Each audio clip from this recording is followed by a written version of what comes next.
Ngobrol Inspiratif, edisi Padi Pesantren Digital. Lagista, aku tuh tadi ya ada temen aku yang kayak minta tolong gitu.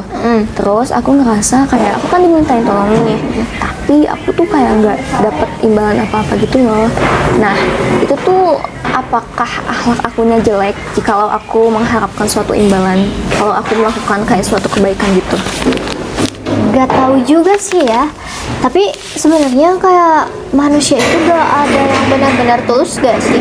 Kayak pasti semuanya juga ada mengharap imbalan gitu. Soalnya kalau gimana ya, kalau aku agama gitu ya, kalau dari agama juga katanya kita kan harus rajin beribadah juga untuk dapat pahala. Berarti itu untuk dapat sesuatu juga kan, dapat imbalannya juga. Imbalannya itu pahala berarti dong. Iya nggak sih, tapi aku juga pernah dengar kayak kalau kamu melakukan suatu kebaikan, ya kamu tidak boleh mengharapkan suatu imbalan gitu. Gak tahu juga sih. Gimana nih kalau langsung aja kita tanyain aja gitu ke yang bisa ngejawab? Boleh deh. Nah, tanpa berlama-lama lagi, gimana langsung kita panggil aja sang bintang tamu kita yang bisa ngejawab semua pertanyaan kita nih. Silakan kepada Ibu Penti Aprilia Kusmayanti SPD.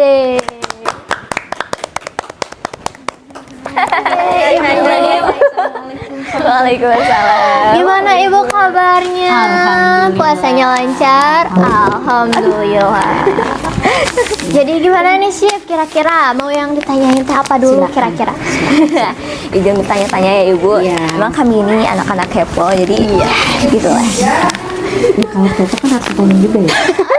Biasanya kalau Gen Z tuh kekepoannya tuh iya jadi Mendarah daging. Iya benar. Aduh, kayak jadi di sini aku tuh kayak mau nanya perihal akhlak soalnya Ibu.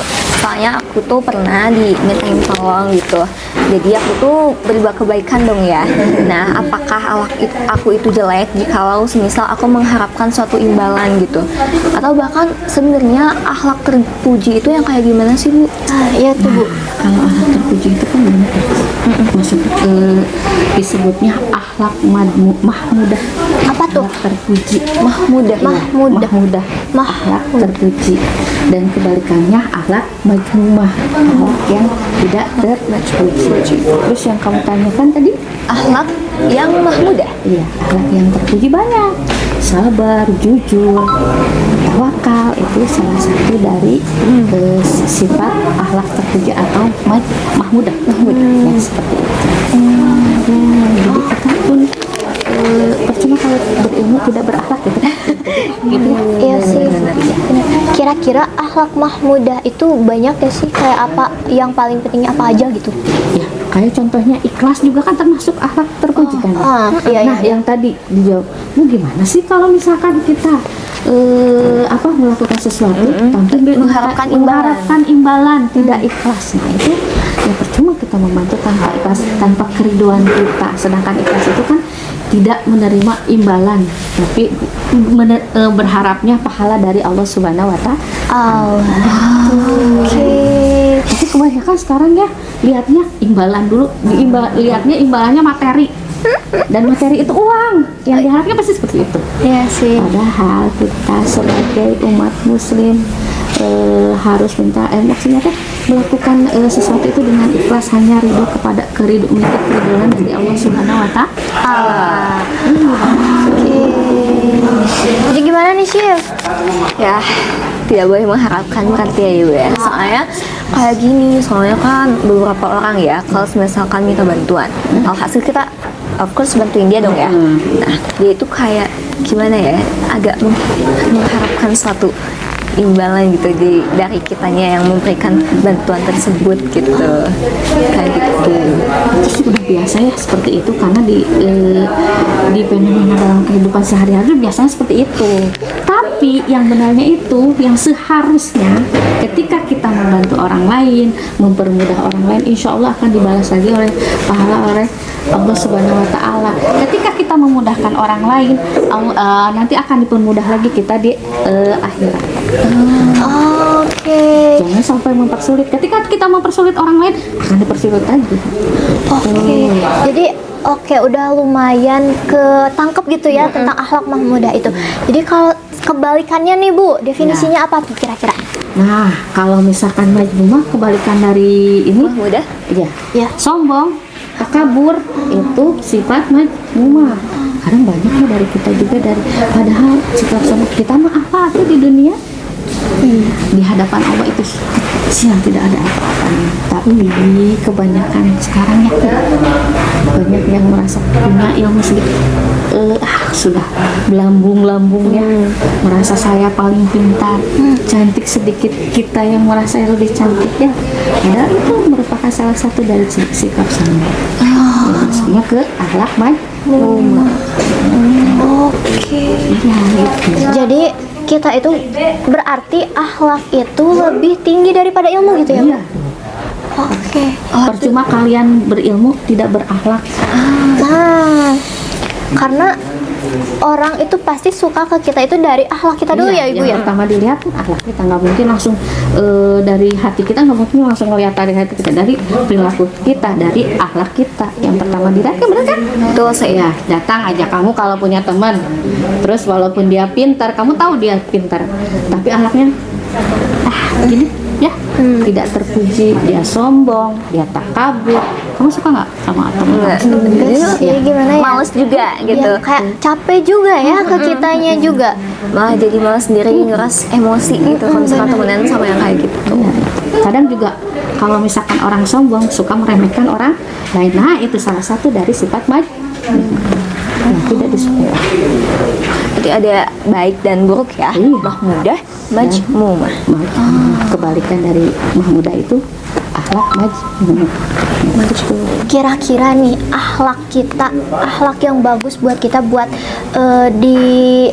diterapin ke guru-guru itu apa sih? Soalnya pasti kan kita tuh masih kurang akhlak kita buat menyikapi guru-guru kita nih Bu, masih bingung gitu. Kita tuh harus gimana buat menunjukkan akhlak kita yang baik ke guru-guru kita nih Bu?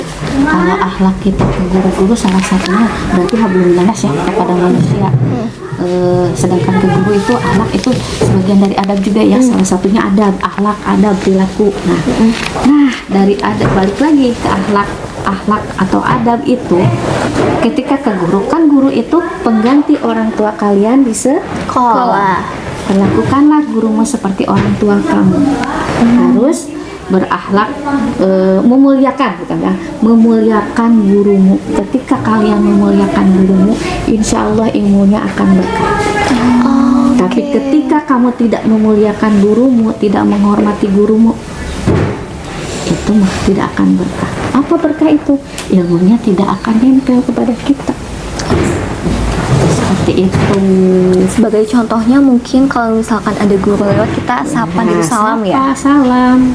Tapi kadang-kadang anak-anak sekarang enggak sih. Iya. Di sini enggak, di sana enggak. Iya, Bu, makanya kita di sini nanya nih Bu. Jadi bisa teman-teman sekalian tuh jadi tahu gitu gimana akhlak yang baik buat diterapin ke guru-guru kita, ke ibu bapak guru kita gitu. Tapi aku mau nanya juga nih, mungkin sebagian emang mungkin ada siswa-siswi yang seperti itu mungkin ya, mungkin entah canggung karena tidak diajari atau tidak ada ajar mata pelajaran Tahu tersebut gitu gitu ya, nggak tahu. Nah kalau semisalkan kita misalkan nyapa salam ke suatu guru tapi guru itu terlihat acuh gitu, misalkan agak ngacangin lah gitu, kira-kira apa sih sikap yang baik untuk kita tunjukkan gitu? Kalau kita kan bersikap ke orang dewasa atau orang tua, kita kan harus berbuat baik juga ya. Ketika salam itu mendoakan. Oke. Salam itu mendoakan, assalamualaikum kan itu mendoakan. Mendoakan kebaikan kepada guru kita. Kalau merasa dicuekin, ya udah aja. Yang penting kita udah mendoakan guru kita. Seperti itu. Karena Ya, gimana? karena guru juga itu yang terbaik buat kita ya. Dia udah kayak mungkin ngacangin gitu teh, kayak mungkin dia capek. bisa. Iya Bisa kan? jadi. Capek. Iya. Terus mungkin karena mau ngajar lagi ke kelas yang Iya, lain. benar-benar. Bisa. Iya sih, pokoknya harus positive thinking dulu. Nah, gitu. Soalnya itu aja guru kita udah baik mau memberi ilmu kita, berbagi ilmu kepada kita gitu ya. Iya. Gak boleh negative thinking dulu ya. Benar banget. Guru juga bisa capek.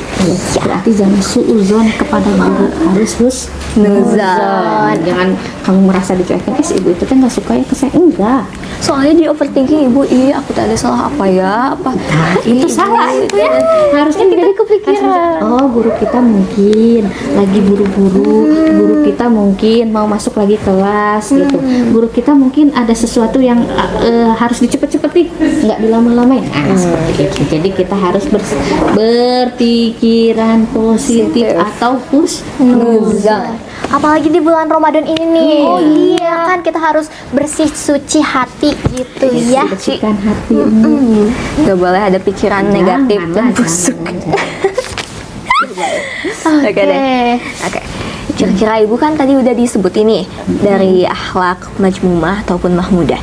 Kira-kira ada nggak sih dari akhlak yang terpuji dulu ya tentunya, yang sekiranya itu bisa dibilang paling terpuji lah, apalagi untuk generasi Gen Z untuk sekarang ini gitu.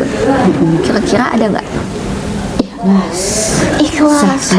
Sabar. Harus anak-anak Gen Z kadang kan suka itu tadi yang pertama, selalu ingin menerima imbalan materi, padahal kita tuh ketika membantu orang lain nanti juga dibalasnya sama Allah Subhanahu wa Ta'ala. Tapi Gen Z sekarang mintanya imbalannya materi, padahal tenang, Allah akan membalas. Walaupun bantuannya yang sepele pun mempermudah orang lain, itu kan sudah tidak menyulitkan orang lain, sudah membantu orang lain, pasti ada imbalan. Setiap apa yang orang muslim lakukan membantu orang lain, insya Allah ada balasannya dari Allah Subhanahu wa Ta'ala.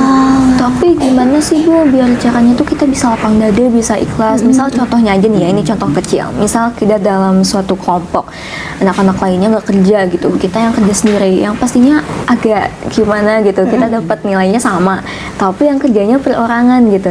Ini gimana sih cara biar kita ikhlas gitu? Iya. Kadang itu ya bisa istighfar saja. Istighfar, serahkan sama Allah. Kita harus sabar dan ikhlas. Nah, sabar biarin aja lah. Kita dulu aja ya, yang kita ngerjain ya, jadi kita yang bisa, ilmunya yang lebih banyak kita yang dapat dibandingkan orang-orang yang tidak mengerjakan. Gini aja, kalau kamu dapat tugas terus suruh ngerjain, terus kamu kan yang lebih paham dibandingkan anak-anak yang lain. Makanya kita lihat dulu keuntungan yang kita lakukan ketika kita ikhlas. Dari yang didapatnya kan jadi lebih banyak yang kita dapat juga. Bukan maksudnya yang dapat ridho dari Allah juga, ilmu juga kan kita dari pemahaman itu, jadi kita yang lebih luas, lebih tahu dari tugas-tugas tersebut gitu. Iya juga sih. Iya. Oke, gini Bu. Jadi dari tadi nih, dari penjelasan Ibu nih ya, kayak kalau kita itu berarti kita harus sabar ya intinya. Sabar. Kayak kalau ada orang yang nyakitin kita harus sabar gitu. Iya. Tapi gimana nih Bu kalau kita udah sabar tapi orangnya terus-terusan nyakitin kita terus nih Bu? Gimana? Kan sabar itu tidak ada batasnya. Batasnya itu nanti ketika kita masuk ke liang lahat. Jadi selama kalian hidup, sabar itu harus ada. Sabar. Balik lagi, nanti juga ada balasannya dari Allah Subhanahu wa Ta'ala. Dapat saja keridhaan dari Allah Subhanahu wa Ta'ala, balikan lagi kepada Allah Subhanahu wa Ta'ala. Berarti kita tuh harus selalu ingat ke Allah ya Bu ya. Iya. Makanya dimanapun hati kita harus ada nama Allah dan ingat selalu kepada Allah Subhanahu wa Ta'ala. Seperti itu. Oke, jadi jangan ngerasa rugi kalau kita terlalu baik gitu ya, karena yang balas itu bukan Biarin manusia, aja, iya, tapi biarin Allah aja. itu sendiri. Ya, pasti ada balasannya, apapun itu ada balasannya. Dari hal-hal apapun pasti ada balasannya dari Allah Subhanahu wa Ta'ala. Ketika kita dizolimi juga kan, karena orang yang terzolimi itu tidak ada penghalang ketika kita berdoa. Langsung misalkan saya tuh udah sabar dizolimi terus, biar aja kita berdoa aja. Tapi ketika kita berdoa jangan mendoakan yang jelek. Harus berdoa yang baik-baik, karena doa itu akan kembali lagi kepada kita. Seperti itu. Harus selalu berpikiran positif, berpikiran baik juga ya. Harus berpikiran positif tingginya. Harus husnuzon, tidak suuzon.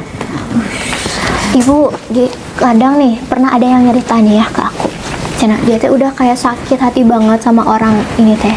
Tapi dia teh gak mau ngebales dia nih. Dia sabar gitu ya, bisa dikatain sabar. Tapi dia teh berdoa ke Allah ya Allah kayak gak mau ngebalas sama diri sendiri, tapi semuanya diserahin ke Allah biar Allah yang balas, itu teh boleh gak sih kayak Boleh. gitu? Serahin aja sama Allah. Kata ibu juga, orang yang terzalimi itu ketika dia berdoa tidak akan ada penghalang, langsung jelek ke Allah. Nanti Allah saja yang membalas. Kalau membalas jadi apa maksudnya teh, mending kita balikan lagi kepada Adalah berserah diri aja ya berserah Bu ya. diri aja, biarin aja. Kamu mau ngapain aja, biarin aja, ada Allah. Makanya dimanapun kita harus bawa Allah, Pokoknya harus ada Allah. pasrah kepada Allah Subhanahu wa Ta'ala. Tapi harus ada ikhtiar juga. Kalau ini mah nggak apa-apa, terus karena ada Allah tapi tanpa ikhtiar, percuma gitu.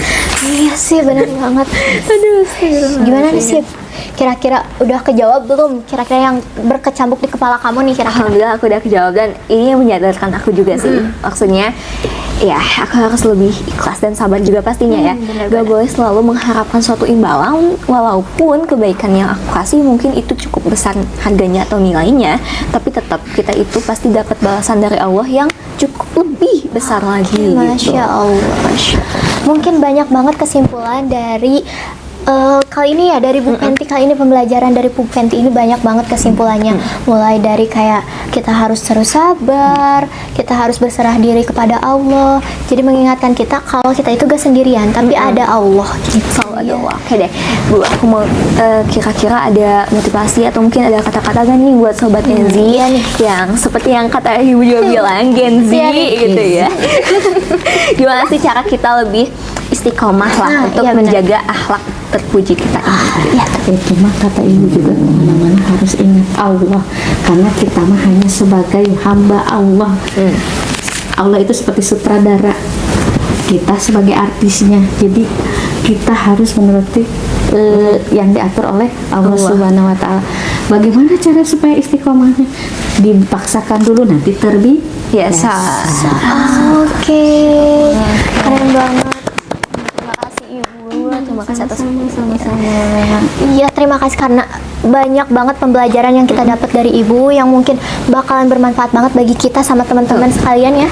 Lagi itu juga udah menjawab nih pertanyaan-pertanyaan yang udah kita tanya-tanyain tadi. Oke, sekali lagi terima kasih Ibu. Sama-sama. Terima kasih juga kepada sobat-sobat Zilenial yang udah mau belajar bareng kita nih. Iya, apalagi di bulan Ramadan ini kita harus terus Berakhlak, berperilaku baik, benar. dan juga mencari ilmu setinggi-tingginya guys. Iya. Apalagi di bulan puasa ini bisa jadi kalian nonton ini sambil ngabuburit kan bisa. Iya, bener banget. Apalagi di bulan puasa itu kita harus berlomba-lomba ya dari kebaikan itu. Betul. Iya. Mungkin itu aja. Sebelumnya selamat menunaikan ibadah puasa. bagi yang menjalankan. Dan mungkin itu saja. Wabillahi taufiq wal hidayah. Wassalamualaikum warahmatullahi wabarakatuh. And see you next time. Dadah.